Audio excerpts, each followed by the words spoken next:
Hello everyone, welcome to your own channel, that is Elite E-Classes. So today we will starting our next series of the NCERT of chapter number 1, as it was left before also. So that NCERT questions answers of chapter number 1, that is physical world. तो अब हम start करेंगे अपनी NCERT question answer को, तो आप please साथ में बने रहिए।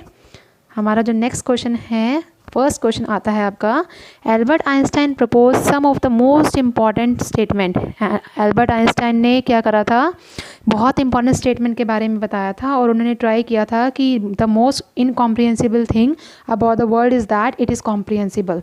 तो इस स्टेटमेंट को ही हमने प्रूव करना है। वो स्टेटमेंट क्या थी, इसका आंसर देखिए आप।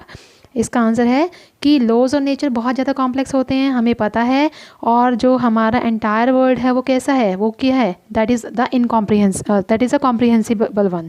ठीक है, और अगर हमारा ह्यूमन एफर्ट्स और साथ में जो इनकॉम्प्रिहेंसिबल थिंग है, अगर वो साथ में मिल जाए तो हमारे थिंग्स क्या हो जाएंगे, that is very easy, that is a comprehensible things to us. तो हमारा आंसर फर्स्ट का क्या रहेगा कि हमारा कॉम्प्लेक्स नेचर को हम ईजी कॉम्प्रिहेंसिबल कैसे बना सकते हैं, अपने ह्यूमन एफर्ट से बना सकते हैं। आई होप आपको समझ आया हो ये क्वेश्चन। चलिए अपने नेक्स्ट क्वेश्चन की तरफ बढ़ते हैं। नेक्स्ट क्वेश्चन में हमें ये बोला गया है कि बहुत सारे जो फिज़िकल थ्योरीज़ हैं वो क्या बताती हैं कि वो स्टार्ट होती हैं एज अ हियरसे और एंड होती है एज अ डॉगमा। अभी मैं आपको इन दोनों का मीनिंग बताऊंगी क्या होता है, तो इसके बारे में आप अपनी वो राय बताइए। तो देखिए हम अपना वो करते हैं इसका आंसर। तो हियरसे का मतलब होता है अनएक्सपेक्टेड थ्योरी, जिसको हम एक्सपेक्ट नहीं कर सकते। लेकिन डोगमा का मतलब क्या होता है, डोगमा का मतलब होता है आपका एक्सपेक्टेड थ्योरी, जिसको हम क्या कर सकते हैं, एक्सपेक्ट कर सकते हैं। जैसे फॉर एग्जांपल अगर हम न्यूटन्स लॉ लें, तो न्यूटन्स लॉ ऑफ ग्रेविटेशन के अंदर जब न्यूटन्स ने स्टेट किया था ग्रेविटेशन की थ्योरी को, तो वो क्या था, इनिशियली हियरसे था, मतलब वो एक्सेप्टेड नहीं था। लेकिन जैसे ही उसको एक्सपेरिमेंटल वेरिफिकेशन मिल गया, एक्सपेरिमेंटल वैलिडेशन मिल गया, तो वो क्या बन गई, एक डोगमा बन गई, मीन्स एक्सपेक्टेड थ्योरी बन गई आपकी। तो ये आपका आंसर रहेगा इस चीज़ के अंदर। आई होप आपको समझ आया हो ये क्वेश्चन। उसके बाद हम आते हैं अपने थर्ड क्वेश्चन में। थर्ड क्वेश्चन हमें क्या बताता है, politics is a art of the possible. Politics जो है एक तरह से पॉसिबिलिटी का आर्ट है। सिमिलरली जो साइंस है, it is a art of solubility. तो आपको जस्टिफाई करना है इस स्टेटमेंट को। तो देखिए हमारे आंसर को। अब हमें पता है कि हमारा जो साइंस है वो ऑर्गेनाइज्ड और सिस्टमेटिक स्टडी है, और अगर हम उसको सिस्टमेटिक वे से करें तो जो हमारे साइंटिस्ट और जो रिसर्चर्स हैं वो उन्होंने ये ऑब्जर्वेशन निकाला कि हम क्या कहते हैं, एक ही लॉ से बहुत सारे फिनोमिनास को हम एक्सप्लेन कर सकते हैं। तो बहुत सारे ऐसे नेचुरल फिनोमिनास आए यूनिवर्स के अंदर जिसको हमने सेम बेसिक लॉ से क्या कर दिया, एक्सप्लेन कर दिया। For example in the case of unification, तो उसमें हमने एग्जांपल ले भी लिया कि F is equal to mg। ये mg जो है वो हमारे लिए भी ट्रू है, आपके लिए भी ट्रू है, और इवन क्या कहते हैं हमारे स्पेस के लिए भी ट्रू है कि ऊपर से कोई चीज़ अगर गिरेगी ग्रेविटी लग रही है, ग्रेविटेशन फोर्स लग रहा है, तो इट मीन्स फोर्स लगेगा उसके ऊपर। तो साइंस ने क्या बताया कि बहुत सारे ऐसे वेरियस फिनोमिनाज हैं जो एक दूसरे से रिलेट करते हैं, और उसके लिए सिमिलर ही लॉज हैं, सेम लॉज हैं, जिसको हम जस्टिफाई कर सकते हैं, जिससे कि साइंस जो है वो क्या है, एक आर्ट ऑफ सॉलिबिलिटी है। ठीक है, जैसे मैंने आपको यूनिफिकेशन अपने प्रोसेस में बताया था कि यूनिफिकेशन प्रोसेस क्या होता है, जो हमें ये बताए कि एक ही लॉ से सारे के सारे फिनोमिनास को हम क्या कर सकते हैं, वेरीफाई कर सकते हैं। तो अब आता है हमारे पास नेक्स्ट क्वेश्चन, और नेक्स्ट क्वेश्चन हमारा क्या बोलता है, India is now a key player in the field of technology and science which is rapidly expanding, however it is still not realise its true potential. India जो है वो एक की प्लेयर है साइंस और टेक्नोलॉजी में, लेकिन हमें रियलाइज़ नहीं है कि कितना ज़्यादा पोटेंशियल है हमारे साइंस के अंदर, और लेकिन हमें उसको कुछ इंपॉर्टेंट फैक्टर्स बताने हैं जो कि हमारे साइंस की ग्रोथ में क्या है, रुकावट करता है। तो देखिए हमारा आंसर क्या है, सबसे पहला जो है वो है lack of interest in youngsters, कि अगर हमारे यंगस्टर्स में ही इंटरेस्ट नहीं होगा तो सबसे पहली यही चीज़ क्या कर सकती है, हमारे साइंस और टेक्नोलॉजी में ऑब्स्ट्रक्ट कर सकती है। सेकंड है इम्प्रॉपर एक्सपेरिमेंटल सेटअप। अगर हम एक्सपेरिमेंटल सेटअप ही नहीं करेंगे प्रॉपर, तो हमें साइंस का कोई फ़ायदा नहीं है यूज़ करने का। उसके बाद है deficiency of funding, because funds will be more important in that science and technology.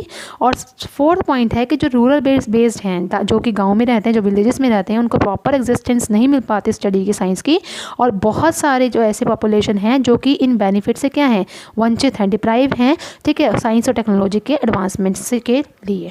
I hope आपको यहाँ तक समझ आया हो। This is a theory based question.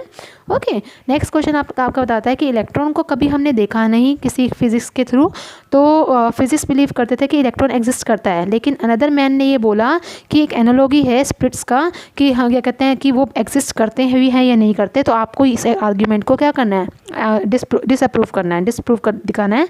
तो हम क्या दिखाएंगे इसका आंसर, देखिए हमें पता है कि इलेक्ट्रॉन कभी हमने देखा नहीं, बिकॉज इलेक्ट्रॉन क्या होता है, इमेजिनरी है, ठीक है, उसको क्या कहते हैं हमने कभी भी उसको ऐसे ऑब्जर्व नहीं किया, लेकिन प्रैक्टिकली एविडेंस हमने टेस्टिंग की है। फॉर एग्जांपल इलेक्ट्रिसिटी में चार्जेस मूव करते हैं, ठीक है।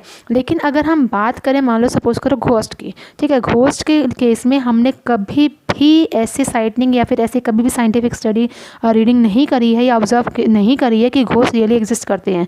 तो ये यहाँ से हम बता सकते हैं कि really not stayed with the surety that they exist, कि हम ये श्योरिटी से नहीं बता सकते कि क्या इलेक्ट्रॉन्स भी क्या करते हैं, एग्जिस्ट करते हैं। ओके, तो यहाँ से हमारा इस क्वेश्चन का आंसर मिल गया। नेक्स्ट क्वेश्चन आता है आपका कि एक जो आपका 6th क्वेश्चन में क्या बता रखा है आपको कि यहाँ पर क्या है, एक species native to Japan that has shells that bear a pattern resembling a face of a samurai. तो आपको इन दोनों पार्ट में से, ए और बी पार्ट में से ये बताना है कि कौन सा पार्ट जो है वो प्रॉपरली लाई करेगा, आपका फर्स्ट है या सेकंड है। तो इस केस में सिर्फ आपको, this is a MCQ based question, तो according to me nature imprint this pattern, ये आपका जो है बहुत साइंटिफिक मेथड है और यही हमारे इसको क्वेश्चन को क्या करता है, प्रूव करता है। यानी कि ये क्वेश्चन जो है, ये आंसर इसका क्या है कि बी पार्ट जो है it is a more logical and scientific. तो आपका B part is the correct answer in your question. Okay, now come to the next 7th question. तो इसमें 7th क्वेश्चन में क्या बता रखा है, ये थिंकिंग स्किल्स के ऊपर है थोड़ा सा वैसे आपकी, लेकिन फिर भी मैं बता देती हूँ कि इंडस्ट्रियल रेवोल्यूशन जो है इसमें 2 चीज़ें बता रखी है कि पिछली 2 सेंचुरी से साइंस एंड टेक्नोलॉजी का एडवांसमेंट ज़्यादा है आया है, क्यों, आपको ये पूछ रखा है। तो इसमें अगर हम आंसर ये बोलें कि पिछली 2 सेंचुरी से सबसे पहला जो था ये था कि आइडियल एटमॉस्फेरिक कंडीशन, कि अच्छा एटमॉस्फेरिक कंडीशन मिला, ठीक है, साइंस एडवांटेज के लिए। उसके बाद है अवेलेबिलिटी ऑफ नेचुरल रिसोर्सेज की भी अवेलेबिलिटी बहुत ज़्यादा थी। फिर पॉलिटिकल सिचुएशन बहुत इफेक्टिव थी, और साथ में हमने क्या करा, स्टीम इंजन की मैन्युफैक्चरिंग करी, रिसर्चेज जो है वो उनके स्ट्रॉन्ग एफर्ट थे कि रिसर्चेज की, उसके बेसिस पे क्या कहते हैं साइंस एंड टेक्नोलॉजी को हमने एडवांस बनाया। और लास्ट जो था वैल्यू ओवर एजुकेशनल सिस्टम। इसमें आप अपने तरीके से भी कोई भी पॉइंट लिख सकते हैं, ज़रूरी नहीं है कि आपको जो इसमें सुटेबल लगे आप वो भी इसमें ऐड कर सकते हैं, ठीक है। तो आई होप आपको ये क्वेश्चन समझ आया हो। नेक्स्ट क्वेश्चन आता है आपका कि 8th क्वेश्चन में इसने बताया कि आपको जनरल बिलीफ है कि वर्ल्ड जो है witnessing the second industrial revolution. तो आपको इसमें क्या बताना है, सब कुछ इंपॉर्टेंट कंटेम्प्रेरी एरियाज़ बताने हैं साइंस एंड टेक्नोलॉजी के जो करंट रेवोल्यूशन के लिए रिस्पॉन्सिबल हैं, ठीक है। तो हमारा पहला है टेलीकम्युनिकेशन, इस टेलीकम्युनिकेशन के थ्रू हम बता सकते हैं। नेक्स्ट है आपके पास जो अल्ट्रा फास्ट कंप्यूटर्स हम यूज़ करते हैं उसकी मैन्युफैक्चरिंग के थ्रू हम बता सकते हैं। बायोटेक्नोलॉजी जो हमारा नया सब्जेक्ट है, बायोटेक जो है उसके डेवलपमेंट के थ्रू हम बता सकते हैं। और उसके बाद वेपन्स और मिसाइल्स की मैन्युफैक्चरिंग हुई, उससे भी हम बता सकते हैं। और आर्टिफिशियल सैटेलाइट्स की मैन्युफैक्चरिंग हुई, उससे भी हम क्या कर सकते हैं, अपने साइंस को के एडवांसमेंट को क्या कर सकते हैं, रिस्पॉन्सिबल दिखा सकते हैं, ठीक है। ये कुछ एरियाज़ हैं जहाँ पे रिस्पॉन्सिबल हमारे हैं। उसके बाद 9th क्वेश्चन आपका थिंकिंग स्किल पर है। इसमें आपको 100 वर्ड्स बताने हैं कि on the your speculation that about the science and technology of 22nd century. 22nd century के बारे में आपको साइंस और टेक्नोलॉजी का बताना है। तो आप इसको रीड कर सकते हैं 1 मिनट के लिए।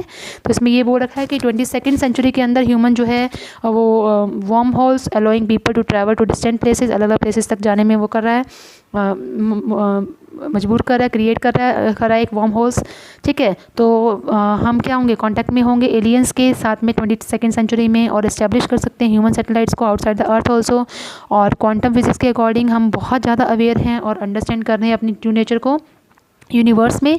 और जितनी भी हमारी टेक्नोलॉजीज़ हैं वो क्या कहते हैं हमारी अर्थ को पॉल्यूट नहीं करेंगी, डिग्रेड नहीं करेंगे 22nd सेंचुरी में। और जितने भी आर्टिफिशियल इंटेलिजेंस हैं, ह्यूमंस हैं, कैन हैव सम क्लैशेस, और क्या कहते हैं उनमें भी क्या होगी, कुछ ना कुछ क्लैशेस आ सकते हैं, ठीक है। तो 22वीं सेंचुरी में जो जो चीज़ें होंगी वो हम अपनी तरफ से, ये थिंकिंग स्किल के ऊपर था, ये आप अपनी तरफ से भी क्वेश्चन लिख सकते हैं इसको। Okay, now next one is, आपको क्या करना है, इसके अंदर फॉर्मुलेट करना है मॉरल वैल्यूज़ को अबाउट द साइंस, और इसके अंदर आपको ग्रेट डिस्कवरी बतानी है। तो what will we you do, कि हैज़ार्डस जो है वो क्या क्या क्या कॉन्सिक्वेंसेस फेस कर रहे हैं, ठीक है। Hazardous consequence for the public क्या क्या है, अब उसके बारे में बताना है। तो इसमें क्या बोल रखा है कि हर एक साइंटिफिक डिस्कवरी जो है ये बताती है कि नेचर के ट्रुथनेस के बारे में बताती है, और कोई भी डिस्कवरी हो, चाहे वो अच्छी हो चाहे वो बुरी हो, वो क्या होता है, मैनकाइंड के ऊपर डिपेंड करता है, ठीक है। तो जितने भी साइंटिफिक स्टडी हैं उनके दो एस्पेक्ट होते हैं, चाहे वो गुड हो चाहे वो बैड हो, वो दोनों हो सकते हैं।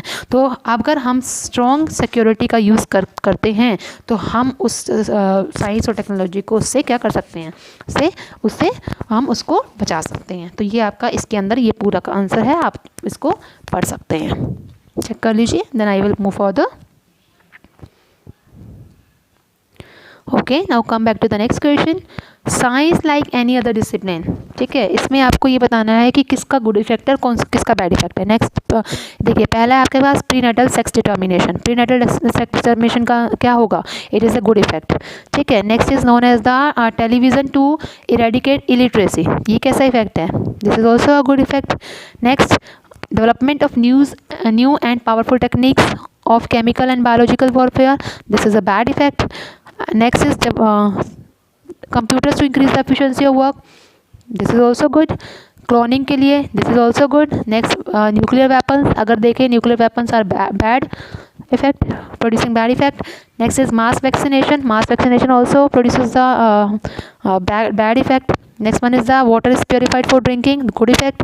प्लास्टिक सर्जरी, इसको हम क्या कहते हैं, गुड भी बोल सकते हैं और बैड भी बोल सकते हैं, क्योंकि प्लास्टिक सर्जरी क्या है, उसको हम क्या कहते हैं, क्योंकि ये क्या होती है, it helps to remove a certain type of deformation in the needy persons, ठीक है। नीडी पर्सनस में क्या कर सकती है, वो बहुत सारे उसको डिफॉर्मेशन को रिमूव करने में हेल्प कर सकती है। नेक्स्ट लास्ट है आपके putting artificial satellite into orbit around the earth, तो वो क्या होगा, that is a bad effect. इसमें सिर्फ आपको गुड और बैड इफेक्ट के बारे में बताना था।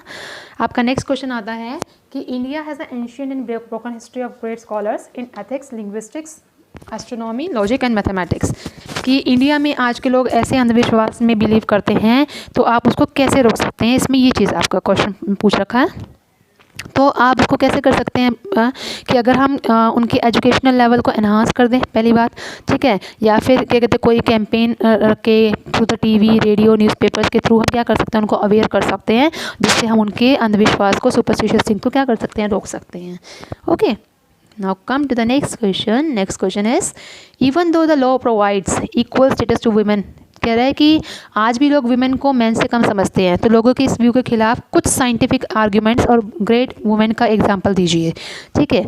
तो इसमें हमने कहा कि अगर हम ये देखें कि मैन और वुमेन में के इंटेलिजेंस में कोई भी ऐसा फ़र्क नहीं है, ठीक है। आज के टाइम में हर एक को अगर इक्वल अपॉर्चुनिटी दी जाए, मैन हो या वुमेन हो, तो हम ये देखेंगे कि फ़ीमेल का माइंड जो है और उसकी बॉडी जो है वो बहुत एफिशिएंट है मैन के कंपैरिजन, ठीक है। तो list of great women who has great excelled, बहुत सारे ऐसे ग्रेट वुमेन हैं, जैसे कि ma'am Curie, Indira Gandhi, Nightingale, many more are there, Sarojini Naidu, Kalpana Chawla, जिन्होंने इनिशिएटिव लिया, ठीक है, कुछ जो कि क्या करा, उन्होंने साइंस को बहुत तरक्की दिलवाई और कंट्रीब्यूट किया वर्ल्ड में, तो उनको क्या करना चाहिए, हमें सैल्यूट करना चाहिए। They are no less than essential to society than man.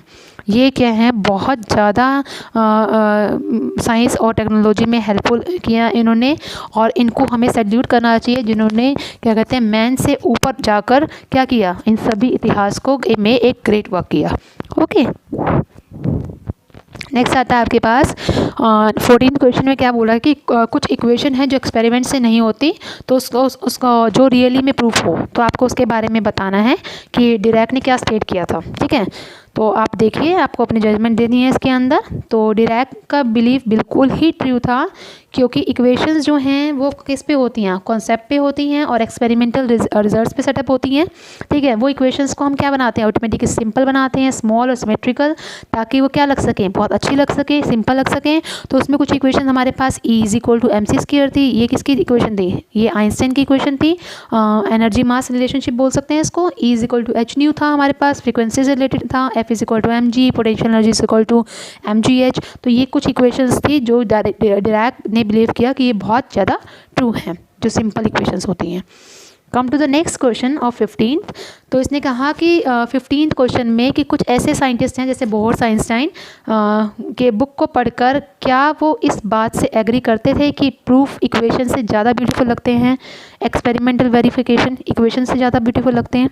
ठीक है, तो उसके बारे में हमने पढ़ना है कि अगर हम देखें साइंटिस्ट के पॉइंट ऑफ व्यू से, तो कुछ साइंटिस्ट ऐसे थे जो इस थ्योरी को इन टर्म्स और इन लॉज को क्या करते थे, मानते थे। और इसने क्या बोला कि कुछ scientist assume that the theory and the laws in term of equation are beautiful, बहुत ब्यूटीफुल हैं, लेकिन कुछ नहीं क्या कहा कि ये ब्यूटीफुल नहीं हो सकती। तो कुछ के अकॉर्डिंग ये वेरिफिकेशन ट्रू थी और कुछ के अकॉर्डिंग ये वेरिफिकेशन क्या थी, रॉन्ग थी। Okay, and come to the last question. Last question में ये बोला कि सब लोग ये मानते हैं कि साइंटिस्ट बोरिंग होते हैं। ठीक है, तो उनको आप गलत कैसे साबित करेंगे।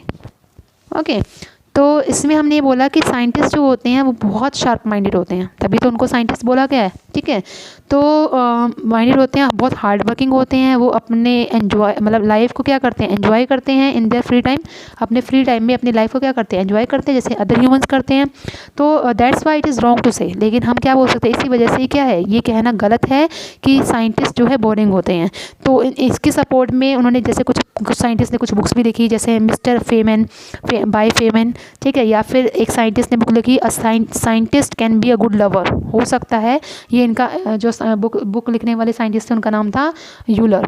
ठीक है, तो ये ऐसा नहीं है कि साइंटिस्ट बहुत बोरिंग होते हैं, साइंटिस्ट बहुत एंजॉय भी करते हैं अपने एक्सपेरिमेंट से, बहुत कुछ सीखते भी हैं, और अपने बुक्स को लेकर जिन्होंने पब्लिश की है अपने बुक्स अपने नेम पर, वो भी क्या कर रहे हैं, अपनी बुक से एंजॉय कर रहे हैं। तो आई होप आपको मेरे इस वीडियो से समझ आया होगा। इसी के साथ मैं आपसे ये बोलना चाहूँगी कि आप लोगों की ब्लेसिंग्स हैं जो अब तक हम अपने चैनल्स को आगे बढ़ा पा रहे हैं। तो प्लीज़ आप जितना हो सके इसको सब्सक्राइब करिए। सब्सक्राइब के साथ एक छोटा सा बेल का बटन होगा जिसको आप प्रेस करके, जिससे आपको हमारी चैनल की डेली की नोटिफिकेशन मिलती रहे। तो इसी के साथ मैं आपसे बोलना चाहूँगी thank you so much and be safe and stay at home. Thank you so much.